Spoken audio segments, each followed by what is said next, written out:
Video game adalah sebuah karya seni yang diracik agar jadi media yang interaktif. Tapi di balik pembuatannya terkadang ada konsep filosofis yang mungkin nggak banyak diketahui banyak orang. List kali ini bakal ngebahas 7 fakta unik video game yang mungkin belum kamu ketahui. Langsung aja yuk kita bahas.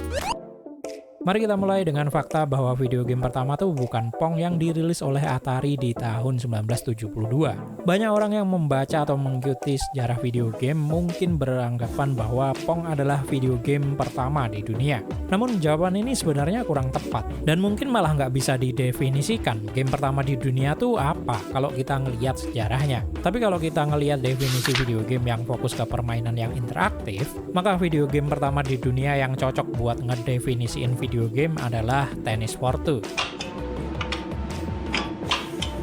Game ini dibuat oleh fisikawan bernama William Higginbotham di tahun 1958, dan awalnya game ini muncul di Brookhaven National Laboratory.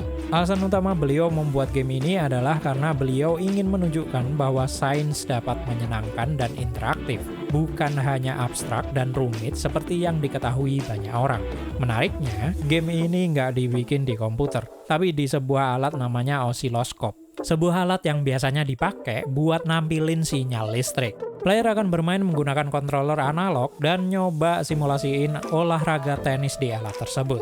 Meskipun banyak catatan sejarah yang menilai bahwa masih ada game yang jauh lebih dulu dari Tennis for Two, namun Tennis for Two adalah salah satu game yang benar-benar definisikan video game itu sendiri. Berkat game ini, banyak developer game mencoba untuk membuat permainan komputer interaktif sampai berkembang pesat sekarang. Selanjutnya adalah Counter-Strike yang awalnya bukan video game.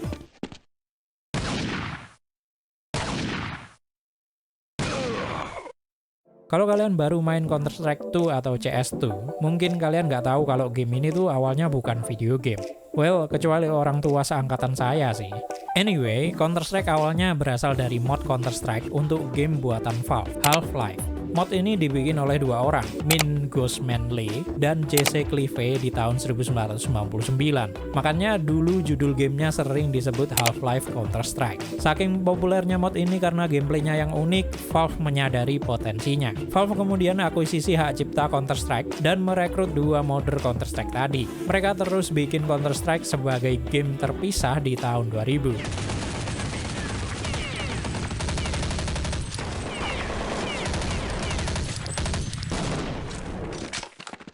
Serinya terus dikembangin sampai lahir Counter-Strike 2 di tahun 2023. When are you going to release Counter-Strike 2? We have to ship Portal 2, and then we have to ship Dota 2, and then we'll worry about Counter-Strike. But are we going to see it or not?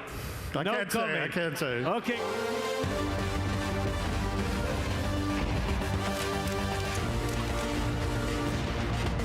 Sekarang Gaben mandi duit berkat akuisisinya. Gamenya juga masih rame dengan player rata-rata lebih dari 1 juta player online setiap harinya. Next adalah soal bagaimana awal mula The Sims dibuat. Siapa sih yang nggak kenal The Sims? Game ini adalah game simulasi kehidupan di mana player bakal ngatur karakter namanya Sims buat ngejalanin kehidupannya. Tapi tahu nggak sih, kalau game ini tuh awalnya dibikin buat jadi game simulasi arsitektur. Kreator The Sims, Will Wright, awalnya punya ide buat bikin game yang fokus ke desain arsitektur dan interior. Game ini dikonsep gimana player bisa merancang dan membangun rumah mereka sendiri, terus melihat adanya karakter virtual yang berinteraksi dengan lingkungan. Nah, pas gamenya dikembangin, Wright dan timnya sadar, kok kayaknya karakter virtualnya ini lebih menarik ya. Dari situ mereka akhirnya bikin aspek simulasi kehidupan karakternya. Akhirnya, ya jadi game The Sims yang kita kenal sampai sekarang.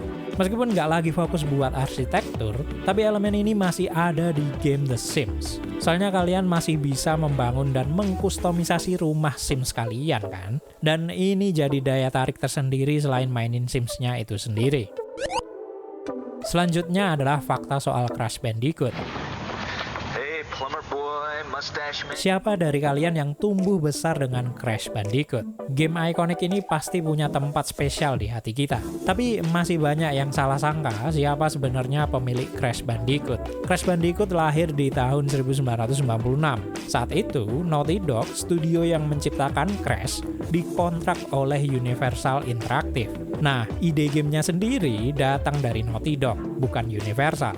Saat itu, Naughty Dog belum jadi bagian dari Sony seperti sekarang. Jadi mereka masih developer game lepas. Universal Interactive juga punya kontrak eksklusif dengan Sony untuk nge-publish game Crash Bandicoot di PlayStation. Hubungan erat ini yang bikin banyak orang salah paham dan mengira bahwa Sony adalah pemilik Crash Bandicoot. Padahal kenyataannya nggak gitu. Di tahun 2000, sebuah perusahaan Prancis, Vivendi, bergabung dengan Universal dan lahirlah Vivendi Games. Crash Bandicoot saat itu masih jadi milik Universal Interactive, yang kemudian berubah jadi Vivendi Games. Lalu, di tahun 2008, Vivendi Games bergabung dengan Activision. Otomatis, hak milik Crash Bandicoot pindah ke Activision. Dari sini, game barunya terus dipublish oleh Activision dan mampir ke platform lainnya, sampai mereka akhirnya diakuisisi oleh Microsoft. Di nomor 3 ada fakta gimana awalnya badan rating video game di Amerika Serikat tuh dibentuk. Kalau kalian main game, pasti tahu kan ada ratingnya sendiri, baik di Amerika, Eropa, Jepang, bahkan Indonesia. Nah, ada cerita menarik nih, sebelum badan rating game di Amerika Serikat dibentuk. Video game di Amerika Serikat dirating oleh Entertainment Software Rating Board, atau ESRB. Mereka ini yang ngasih rating game untuk anak-anak, remaja, sampai dewasa. Sebelum badan rating ini dibentuk, video game tuh bebas banget kontennya. Maka nggak heran kalau game super brutal kayak Mortal Kombat tuh bisa dinikmati oleh anak-anak di awal tahun 90-an.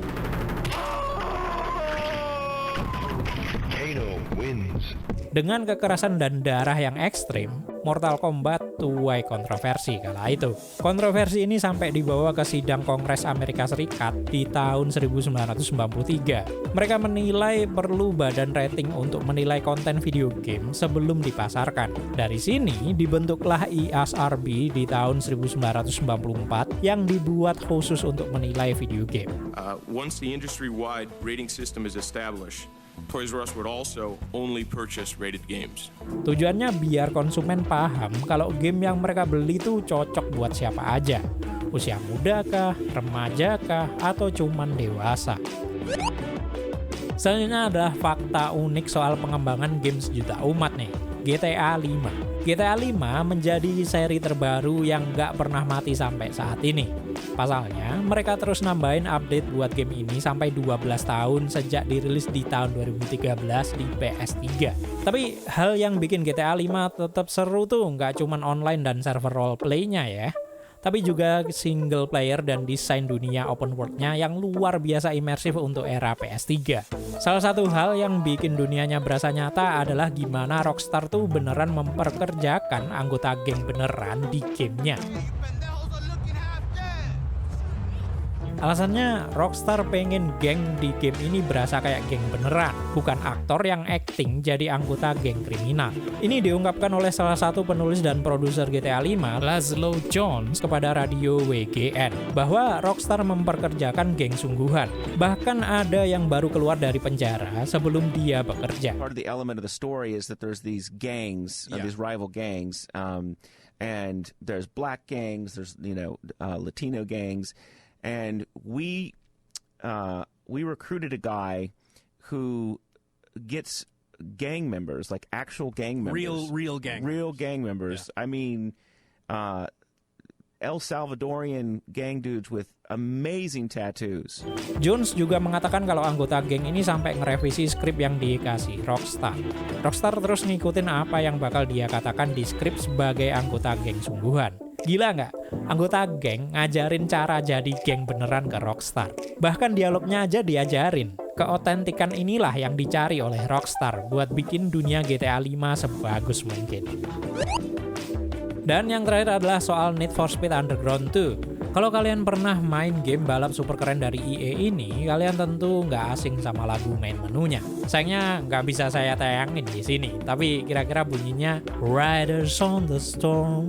Ingat, lagu ini dibikin oleh rapper ternama Amerika Serikat, Snoop Dogg, bareng DJ bernama Fred Wright. Ini bukan lagu orisinalnya Snoop Dogg ya, tapi versi cover dari dia. Lagu ini adalah lagu milik band Amerika Serikat, The Doors, dan pertama kali muncul di tahun 1971. Musiknya kemudian dibuat ulang dan di-remix oleh Fred Wright. Lagu ini jadi lagu paling ikonik dari soundtrack Need for Speed Underground 2 yang dirilis di tahun 2004. Ia sukses gabungkan hip-hop dan rock dengan sangat baik. Perpaduannya sangat cocok dengan atmosfer gamenya yang penuh balapan jalanan, dan budaya modifikasi mobil yang sangat kental sebagai tema gamenya.